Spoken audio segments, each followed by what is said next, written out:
estás? ¿Qué tal? ¿Cómo van? ¿Qué tal todo? Pues siempre va a ser un privilegio para mí poder compartir enseñanzas, poder compartir lo que aprendí algún momento, así mismo, que por gracia recibí, por gracia dar, ¿no? Entonces, como digo, para mí es un privilegio compartir y les voy a pasar unas láminas, ¿listo? Voy a apagar un ratito la pantalla para que se me potencie el internet y voy a pasarles unas láminas que preparé para este día. Ok, bueno, entonces dice... ¿Se ve? Sí se ve. Listo. Dice, la gracia salva. Yo siempre me he preguntado eso de que en el cielo habrá sorpresas. Y bueno, de hecho, cuando estaba preparando este tema me acordé de un personaje bíblico que está en Lucas, capítulo 23, versículo del 23 al 43. Esto es en la revisión Reina Valera, ¿no? De 1960. Dice, había también sobre él un título escrito con letras griegas, latinas y hebreas. Este es el rey de los judíos. Aquí se refiere a Jesús en la cruz y el letrero que le pusieron, ¿no? Los centuriones. Y uno de los malhechores que estaba colgados le injuriaba diciendo, si tú eres el Cristo, sálvate de ti mismo y a nosotros. Respondiendo el otro le reprendió diciendo, ¿ni aún temes tú a Dios, estando en la misma condenación? Nosotros a la verdad justamente padecemos porque recibimos lo que merecieron nuestros hechos, mas este ningún mal hizo. Y dijo a Jesús, le dice a Jesús directamente el ladrón, que le conocemos como ladrón bueno, ¿no? Le dice, acuérdate de mí cuando vengas en tu reino. Entonces Jesús le dijo, de cierto que hoy estarás conmigo en el paraíso. Entonces, hoy voy a hablar toda esta charla acerca del ladrón bueno, que generalmente nosotros le conocemos como el ladrón bueno, ¿ok?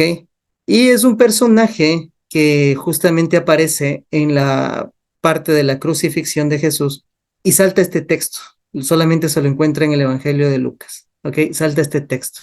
Claro, Jesús llevó la cruz durante todo ese trayecto, ¿no? En Israel mismo, en Jerusalén, y llevó la cruz durante muchos, muchos, muchos kilómetros, de acuerdo a lo que hemos visto en películas, en series, lo que sea. Y me llega a sorprender que al final este personaje, el ladrón bueno que se lo conoce, le reconoce. Y no le reconoce como una simple persona, sino le reconoce como el Dios de la salvación. ¿Ok?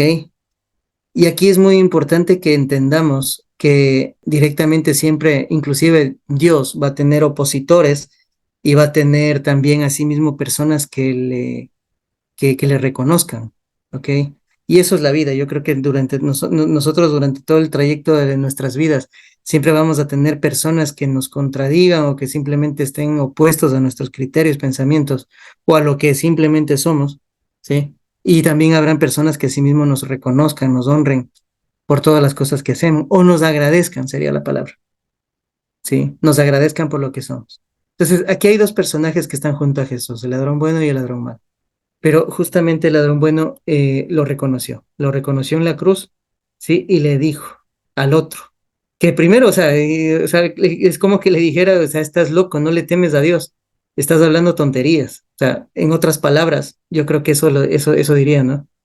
Entonces, él también le dice, nosotros la verdad justamente padecemos porque recibimos lo que merecimos. O sea, está reconociendo que ha pecado. Y justamente miren que en la parte de donde dice malhechores, en el hebreo, cuando se hace la traducción, alguna vez que estudié teología, pues en la traducción original dice guerrilleros, no dice malhechores, dice guerrilleros, o dice gente revolucionaria, ¿ok? Ya traducido al griego.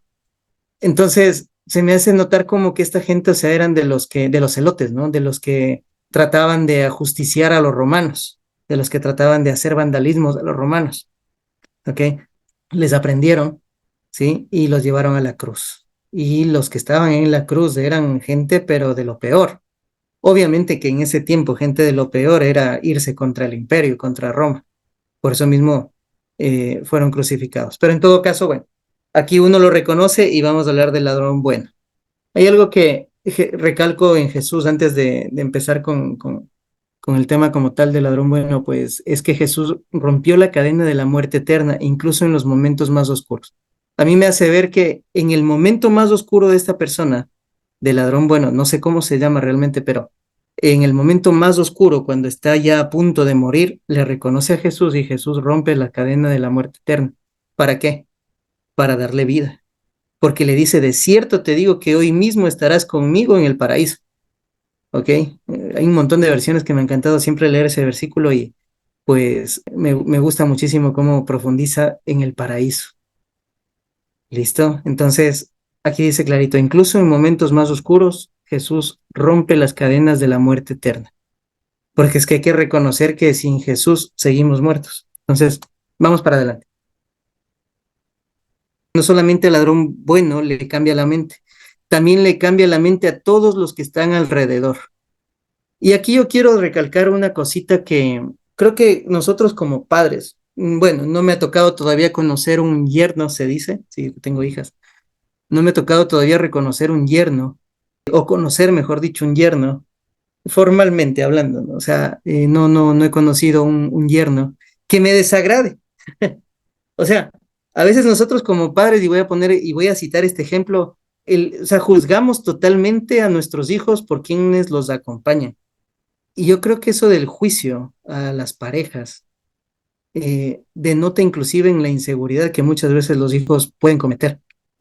Hay cosas que se me han venido a la mente últimamente y pues yo digo, hay parejas desaprobadas, hay hijos que no se les reconoce a su pareja o con quien han decidido estar por toda la vida y simplemente se apartan o los hacen a un lado. Entonces, yo digo, o sea, si Jesús en la cruz, estando en la cruz, deja que le hable una persona, ¿sí? Y que esa persona le reconozca y le diga que por favor le considere con él en el paraíso. Y Jesús, siendo Jesús, lo acepta a pesar de todos los errores y de todos los pecados que pudo haber cometido.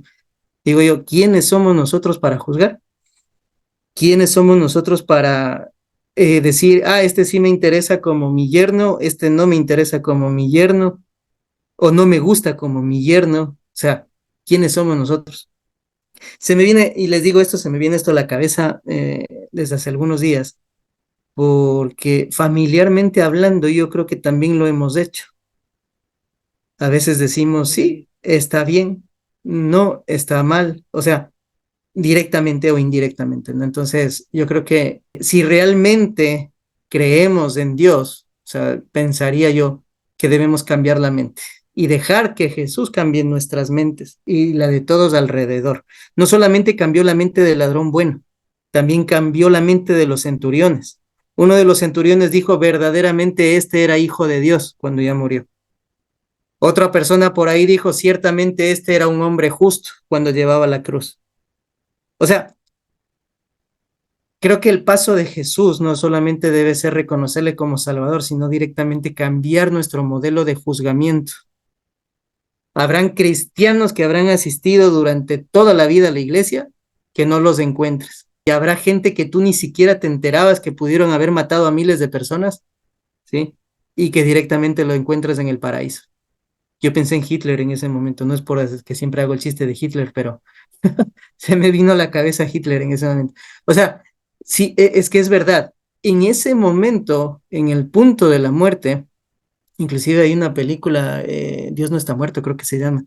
Creo que es la primera parte cuando el esposo de una chica que no era creyente tiene un accidente y se muere, ¿sí?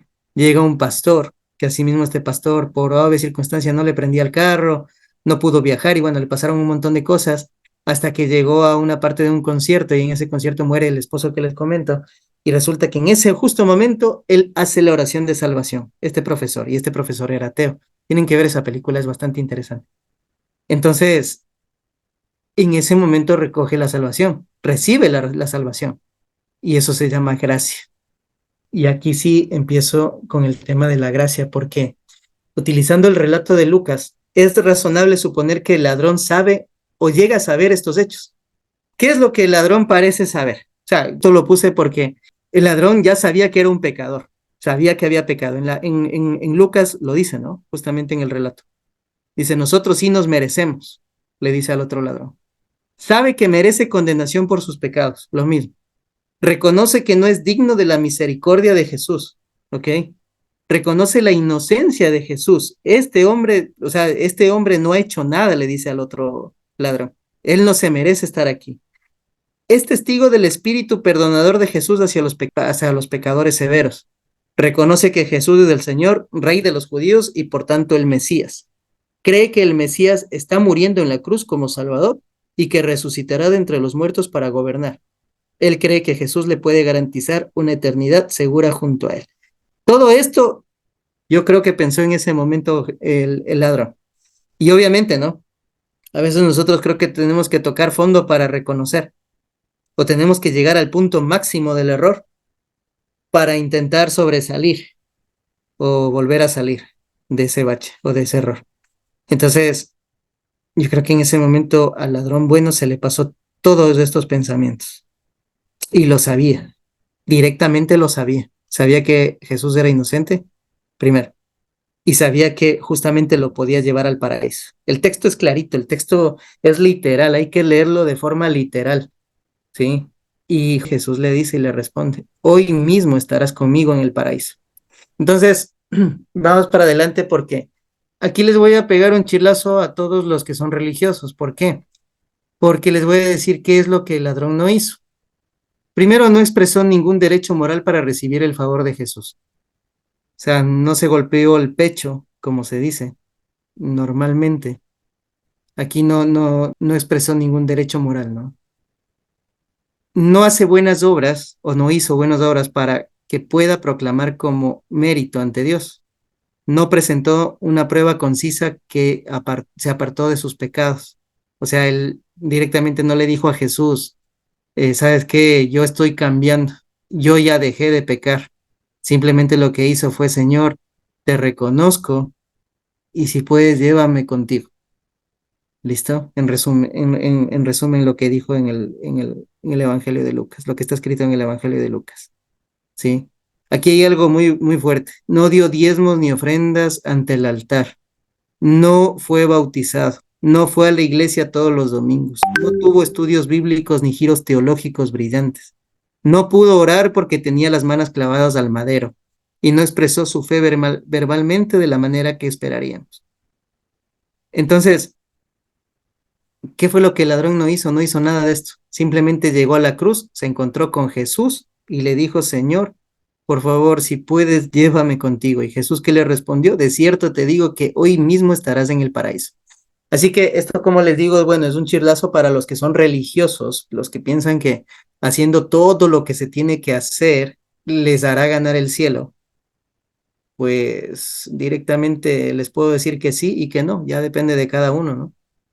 Y lo que dijo el papalucho en algún momento es tan real, en el cielo habrán sorpresas. Así que hasta el último segundo de nuestro respirar se puede ganar la salvación. Y obviamente que yendo a lo contrapuesto, ¿no? O sea, no les estoy diciendo que no hagan nada de esto, pero yendo a lo contrapuesto, nosotros que ya conocemos, tampoco se puede escupir la sangre de Cristo. O sea, hay que guardar la salvación, hay que perseverar hasta el final y pues darle con todo. Que cometemos errores, sí, hemos cometido un montón de errores, pero para adelante vamos. Entonces, ¿qué aprendemos acerca del ladrón bueno o de la gracia?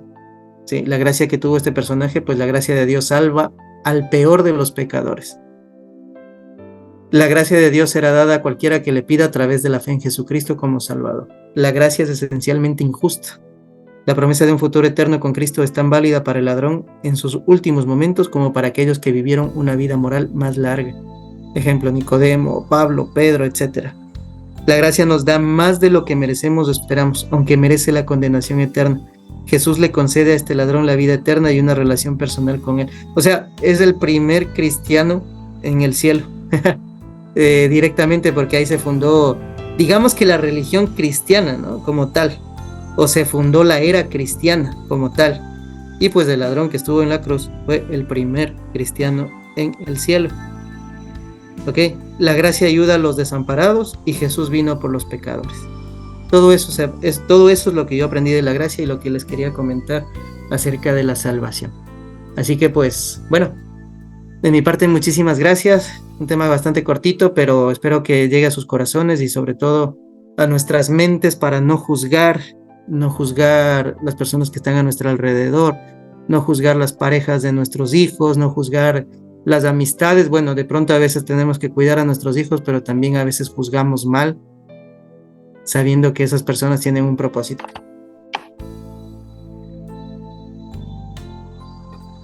Bendita la gracia del Señor.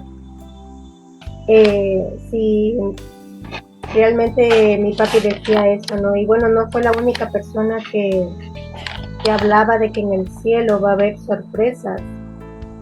Ciertamente, saliendo digamos, del cristianismo evangélico, hay mucha gente que incluso puede vivir mucho más rectamente que nosotros delante de los ojos del Señor. Y el Señor al final pesa el corazón, pesa las intenciones de lo que hacemos, de lo que decimos y de cuánto realmente le amamos a Él, ¿no? Y estos dos ladrones tipifican realmente nuestras vidas. La gracia del Señor realmente es ese regalo inmerecido. En medio de nuestras aflicciones, nuestras dudas, nuestras mil preguntas, lo que hayamos vivido, lo que hayamos pasado, el Señor siempre, la característica principal, su fidelidad. Y es su fidelidad la que nos ha sostenido hasta el día de hoy.